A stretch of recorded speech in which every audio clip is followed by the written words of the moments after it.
आणि किती इमारतींना आतापर्यंत पाडण्यात आलेलं आहे, नेमकं काय परिस्थिती आहे आता सध्याची?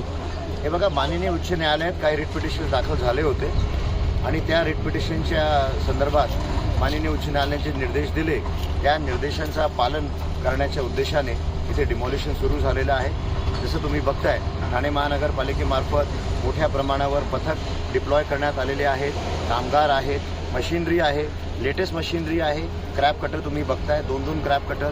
आता क्रॅप कटरची संख्या पण डिपार्टमेंटमार्फत वाढवण्यात येईल आणि त्यासोबत तुम्ही बघताय की ठाणे पोलीस आयुक्तालय यांच्यामार्फत आम्हाला चोख बंदोबस्त देण्यात आलेला आहे आणि म्हणून उच्च न्यायालयाच्या आदेशाची जी अंमलबजावणी आहे ती कशी लवकरात लवकर कमी वेळात कसं कंप्लीट होईल यासाठी प्रयत्न सुरू आहे। आपल्या माध्यमातून लोकांना काय आवाहन, जे लोक अशा पद्धतीने गोंधळ घालत होते त्यांना कशा पद्धतीने कन्व्हिन्स करण्यात आलेलं आहे तुमच्या माध्यमातून? हे बघा, मी त्याला गोंधळ म्हणणार नाही।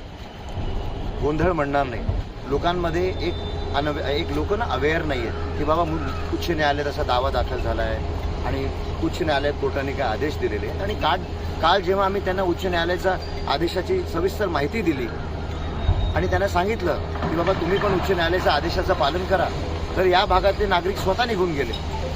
कुठल्याही प्रकारचा असा सक्रिय विरोध आम्हाला आता झालेला नाही।